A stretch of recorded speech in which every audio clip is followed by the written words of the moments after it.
हम जीवन जी तो माइक रहे पास हैं, करो। किंतु जीवन को गहराई से जानना चाहते हैं।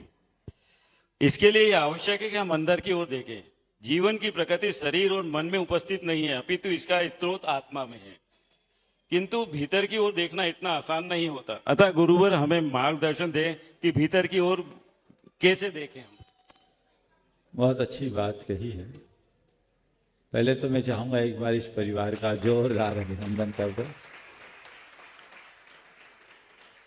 चातुर्मास के 9 रत्नों में से एक ये क्लर्क कॉलोनी वालों का बड़ा अच्छा सौभाग्य है कि पूरे चातुर्मास के 9 में से 2 आपके कॉलोनी में, और बहुत सक्रियता और तत्परता से लगे हैं।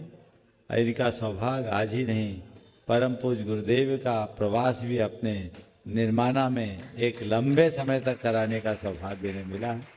निश्चित ये उनके उसी पुण्य के उछाल का प्रताप है। मैं पूरे परिवार को इसी भाव से आशीर्वाद देता हूँ कि वे इसी तरह आगे बढ़ते रहे। आपने जो पूछा कि भीतर देखना बहुत कठिन है, उसके लिए क्या करें? देखो, भीतर देखना बहुत कठिन है।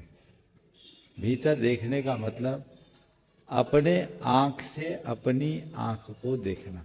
क्या करना? अपनी आँख से अपनी आँख को देखना। थोड़ा कोशिश कीजिए तो आप लोग। आँखों से सबको देख लेते हैं, आँखें आँखों को देख पाती क्या? थोड़ा सा ट्राई करें, देख लो।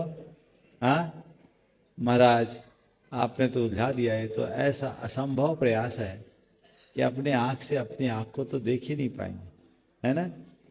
पर मैं आपसे कहता हूँ, अपनी आँख से अपनी आँख को देखना कठिन है, पर अपनी आँख से अपनी आँख को देखना बड़ा सरल है। क्या करना है? कुछ नहीं करना, एक दर्पण के सामने खड़े हो जाना है। बोलो, समझ में आया कि नहीं? बजाओ जोर से। अपनी आँख को अपनी आँख से देखने के लिए क्या करना है? दर्पण के सामने खड़े हो जाना। बीतराग परमात्मा और सदगुरु वो दर्पण है जिनसे के संसर्ग में जाने के बाद हमें हमारी आत्मा का परिचय प्राप्त होता है, और उसी आत्म परिचय के बदौलत हम अंतर्मुखता की प्रेरणा लेते हैं। जब हम गुरुओं के सानिध्य में आते हैं, भगवान की शरण में जाते हैं, एक आध्यात्मिकता की भावना प्रकट होती है। और जब आध्यात्मिकता की भावना होती है तो अंतर्मुखी वृत्ति जगती है, और इसी अंतर्मुखी वृत्ति के परिणाम स्वरूप व्यक्ति अंतर की ओर मुड़ पाता है। तो ये क्रम है, इस क्रम में चलिएगा, रास्ता अपने आप प्रशस्त हो।